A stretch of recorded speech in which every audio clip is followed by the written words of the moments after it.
Welcome everyone. Today I'm grateful to have a guest like Nicole and Antoniou here with me, an exceptional business creator, and on top of that, a mother of two. Welcome, Nicole. Thank you for having me. Nice to see you. Amazing. Do you want to tell us a bit more about yourself, your background, who you are, and what you do? Of course. So I am a mum of two girls. Both of them are nearly grown now. My youngest is off to university this year. So pretty much both of them fly in the nest now. And I've brought them up on my own, which has had its challenges for sure. And in amongst all of that, I've created what is now Butterfly Squad, which is a animation for children for their mental health and their physical health. So yeah, very busy lady.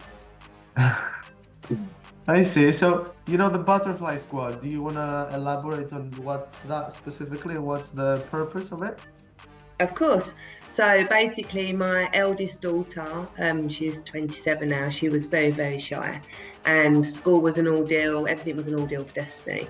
And I was on my own personal development journey at that time and started to implement some tools and techniques with her. And her headmaster called me and was like, what have you done with this child? She's completely different. So for me, my light bulb moment went on there, and I thought, I'm going to write something for children. So that's where my journey with Butterfly Squad began, and I went into her school as a pilot project at the time. It was called Butterfly Program Pilot Proposal, I think it was back then. Mm-hmm. And I started to write what is now Butterfly Squad. So I worked with lots of different children and just basically started to pull this thing together so that it was formulated. Because for me, that was very important, something that they had that was easy to apply and easy to execute. Then I was an outsource all over the country, and I used to go and teach it in schools all over the country, thousands of children.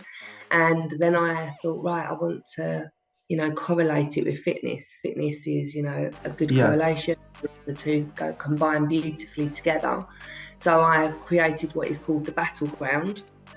And that is like, obviously all fitness, where they take all the teachings from the Butterfly Program onto the Battleground, and they move with slam balls and kettlebells and rope pulling, very disciplined and, creating lots of resilience. And then I move on a little bit further, and I met this guy, who's now my creative director. He said, turn the whole thing into an animation. So I was like, okay. And that's how the animation was born. So we now have 16 episodes that basically put children in charge of their own choices, actions, reactions and feelings. So rather than it being a resource base where, we don't teach them to be kind or not to be angry, we show them how to be the best version of themselves every day for the rest of their lives. So it's not a short-term fix, it's a solution as well as a prevention. And from the first time they meet Butterfly Squad, we asked them, if we gave you a magic wand, what would you change about yourself to be a better version of yourself? What feelings would you make away? What behaviours would you stop doing? So straight away, as soon as they meet us, they get to identify themselves, what they would change in their world to be a better version of themselves. And then they start their journey with us, and we show them exactly how to be that, do that, have that. Yeah, that sounds good, especially with the best version of themselves. It's a big thing. I mean, especially in today's generation, and if we compare it to generations 10, 20 years ago, what would you say that children's mental health was improved these days or 10 or 20 years ago? I think that back then, 10, 20 years ago, it wasn't as highlighted as it is now. I mean, stats show that mental health stats are at an all-time high.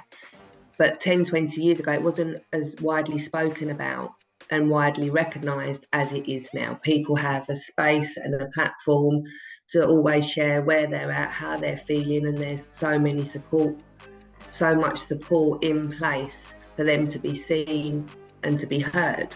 And so it's not as frowned upon, inverted commas, as it possibly was back then. I mean, I brought up two girls, they're 9 years apart. The difference in the social media side of life in their lives, I mean, with Destiny, it wasn't like it is now for Hope. It's just constantly in her face, to be questioning herself, is she good enough, does she look okay, or try this, do this, self-harming is cool, this is cool. I mean, on the radio today there was an article about 10-year-olds in primary school saying they watch self-harming videos in school all the time on social media. I mean, it's just everywhere. So I'd say it's very rife now. I mean, it's everywhere, you know, mental health in children. But for Butterfly Squad, we are laying a foundation for them to grow up and have great self-concept, have their no, to say no, actually I'm not going to do that, that doesn't work for me. So rather than growing up with all of these things in your face and then start to question yourself, you know, am I good enough? Should I do this? Do I look pretty enough? Am I lovable? Should I compare myself? We're teaching them to stand on their own 2 feet. If actually you're an amazing human being, you're unique, amazing, your light is amazing, go out, be you, do you, have high self-esteem. So we teach them how to look at themselves like that, so that as they grow and these kind of things are in their face, it doesn't wash with them. I see. So, well, nowadays, let's say with all the social media and the internet at its peak, with AI as well nowadays, and it's quite difficult to monitor and be on point in terms of how to actually tell them what they're supposed to do, and some of them would say that lack discipline. Do you agree that? I wouldn't even say it lacks discipline. I'd say it just it's knowledge. You know, they're so susceptible to what they see, they believe, where really the most important relationship is the one that you have with yourself. So we teach them the one that you have with yourself, you know, is the most important relationship you will ever have in your life. You know, you are beautiful. You are, whatever you put after I is what and who you will become. So it's those I statements that we teach them are what are important for you to have a great relationship with yourself. So, you know, hope will look at those things and they don't go in, they don't, you know, she doesn't suck them in and compare herself and think that she just does her. She's so confident in her own skin and in her own shoes that I don't think she looks at that kind of stuff, so it doesn't come up. You know? Yeah. So I think when you're not going to be searching for that kind of stuff to look better and, you know, how to do exceptional amounts of makeup to make yourself look different, or how to change your face. You're not going to be looking, that stuff won't be coming up on your feed because you're not searching for it, because you're confident in your skin anyway. Yeah, exactly. Confidence at that age is extremely important to build anything, really. So as a mom, how hard would you say is to balance both? Because that's extremely hard job to balance a lovely family with a successful business from a mom side perspective and from businesswoman side perspective, both. The balance is hard. You know, I'm not going to sit and go, it's so easy. It is hard. I mean, you know, days are long, early mornings, late nights. Sometimes I'll get into bed and go, oh, you did not do a good job today. You know, I might have growled at Hope for, you know, no reason. But then there's other days I'm like, you smashed it today. But the point is, it's important to not give yourself a hard time. You're doing the best that you can do with what you've got right now. And, you know, I make sure I'm very conscious that I am present for Hope. I mean, I talk about Hope because she's the one at home. So, you know, she'll come in at 11 o'clock at night and want to tell me about her whole day. Inside, I'm like, oh my God, I'm really tired. Like, I really want to go to sleep. But I will give her that time so she feels seen and feels heard. And, you know, I don't have a structure. I don't have a timetable. I work 7 days a week. So we're, you know, I don't know, silly things like I went and picked her up from school the other day and I was rushing to get home because obviously I want to get back to the desk, and I could feel myself rushing, and I was like, just be present with her, just be present and enjoy the drive. So we're on all of our favourite songs, and there was a really good song that we both liked, and we'd already pulled onto the drive, and we just sat in the car for an extra 5 minutes with the music on full blast and just completely out in the car. So we had that connecting moment. So we both what I call being above the line, and then we both went in the house, went off into our respective places in the house to carry on with our day. So that's how I kind of find my balance with my kids. You know, I give them time, but we have fun. Short, sharp bursts of fun, I'd say. Yeah. Apart from when she crowd out to bring her washing down. Yeah. I mean, yeah, quality is always more important than quantity, especially when you have something important and purpose and targets, especially on a daily and weekly basis. That's a fact. So let's say, if you could give only one tip to a young female entrepreneur who's also a mother of 2 girls, what would you say to her? Don't give up.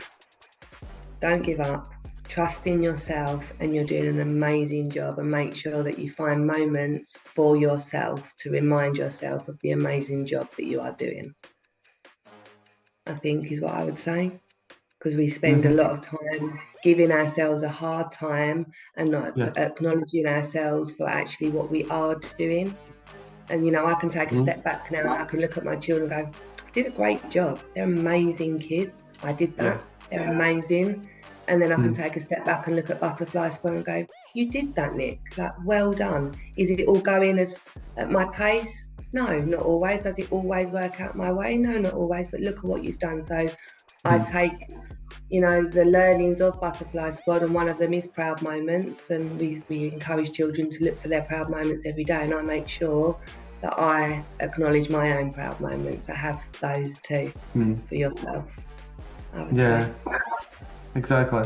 Would you change something? Because, you know, when we say don't give a hard time to ourselves, I mean, everybody does that, others more than the rest. But would you personally change anything in the way you did it to yourself? A million things. Hindsight is a beautiful thing, right? Except, however, I've only got the here and now. So have I learned from my mistakes? Yes. I look at them like feedback, and I take my learning. You know, we can't change yesterday. We don't know tomorrow. We have the power of now. You know, I goal set, and I know where I'm going and what I'm doing. Do I always get it right? No. So yeah, I definitely would change things, but I can't. So I take the learning from it, and the mistakes and the consequences that have come from some of those actions have made not only myself a more powerful woman, but Butterfly Squad wouldn't be what it is today without those mistakes. So no regrets, just lessons. Exactly. I mean, yeah, it's the life, let's say, it's perfectly imperfect, right? So the mistakes lead you where you are now, right? Exactly. So, I mean, if things had worked out perfectly when I wanted them to work out perfectly, it wouldn't have been an animation. And then fast forward a bit more, if things had worked out perfectly when it was an animation and some of the routes that I was going down, then I wouldn't have just collaborated with the ESFA and other football teams and have things on the table that I've got on the table. So everything where I thought it was a failure at that time, when I look back now, actually it wasn't a failure. It's actually projected me forward to where I am now onto this path. So now I just go through every door. I don't question as much as I used to. I think the main thing for me that I work on is patience. It's not my best quality. I have to dig deep for it. You know, even waiting for the kettle to boil when I want a cup of tea, I feel like it takes forever. Like, come on. So for me, it's patience. But I'm also learning to sit in that as well and trust in that. Yeah. Is there a way we can train patience, do you think? Yeah, walk the walk of patience. That's it. Like that's the way we learn it. So, you know, I have to catch it in my mind and catch myself when I'm being impatient to then go be patient. So it's about being awake to the times that you're being impatient. And there's a lot for me during my day. You know, a red light, and I can feel myself like doing, and I'm like, whoa, you're doing impatience again. Be patient. The light will change. You know, it's from the smallest things to the biggest things. But if I master the small things, then I will learn patience. And I also do sit and meditate in the morning in the garden and do my affirmations. And I've learned to be still and sit in Nicole Antoniou, which was something I was never very good at. I've always been like here, there and everywhere, and just found it hard to just sit in my own self. So I do practice that every morning now as well. So I'm getting better. But yeah, work for work. Yeah, exactly. You know, this thing with the affirmations, I've actually heard it from many people, especially in the podcasts, and it gets me to a question like, for a person who, okay, let's say we can imagine what aspirations are, but how, let's say, can a person create their own personal list of affirmations? Does it have to be I am this or something else as well? Well, that's how I do it, and I always talk like I already have it. So it's almost like ordering from Father Christmas, if you like. That's how I talk about ordering from the universe. So I think about all the things that I would like, whether it be in a personal point in my life, or for work, or for health, or for fitness, whatever I want, and then I make my list of, you know, I am a global success. Every meeting I have, they come back with a yes. Everybody, you know, everybody's a household name. I can breathe easy when I exercise. My weights are going up weekly. I am comfortable and content in my own skin, and all the things that I would like to work on. So I've written all of mine out like that. And then in the mornings when I'm having my coffees, I like to start my day outside. I put on some energy music. I'm working with 528 HZ at the moment. And I say my affirmations out loud, just 5 minutes while I'm drinking my coffee. And then it's just literally let it go. And if you can attach feeling with it, then I will actually feel like it's happened, like get excited, like I'm a global success, and feel the excitement that goes with that. Then the universe, they say, will work with us to create that for us. So command it like it's already happened. So that's it. Don't make your list long, just make a small 5 or 6 statements to start while you're brushing your teeth, doing your hair. Just you know, say them in front of the mirror or in the garden or however. It doesn't matter where you do them. The point is to start. Yeah, well, to start, that's many people struggle to start something, but yeah, it's really useful to know. Starting is key. What I say again? Starting is the key. I mean, they say it takes 3 weeks to create a new habit. Just 3 weeks. Do it every day for 3 weeks, and then in 3, you know, and then you look back and you think, I've been doing that for 3 weeks, and that's now what I do. It becomes part of your daily routine. So I invite you to do it. 100%. Right. So now you have to describe what I say in one word based on the first thought that comes to your mind. That's a bonus section. Okay. You can elaborate if you feel like you need to say more than one word. Okay. So to take the pressure off of you. So, first word, mental illness. Butterfly squad. The creation of powerful future generations starts with Butterfly Squad. Love it. Start with us. Children. No kid left behind. Family and business. Pardon? Family and business. What business, sorry? Family and business. Oh, family and business. Family and business. Balance. Full-time mom and owner. Full-time mum and owner. Intense. But however, intense but grateful. So grateful that I get to do that. So yes, it's intense. Like if I look at it, like, wow, amazing, like grateful. Yeah, you know, that links with another one later on, but you'll see. Work-life balance. Work-life balance. Learning. If learning. you could choose only one from the following, what would it be? So it's one on the left, the red pill, let's say. We have business owner of a multi-billion-pound butterfly squad, but no family whatsoever. Or the green pill, the blue pill, I should say, a cleaner, but a full-time mom of two brilliant girls. Red or blue pill? Blue, man. I've got my girls, like, I love my girls, and I trust that I will make the red pill happen. I'll have both pills. I mean,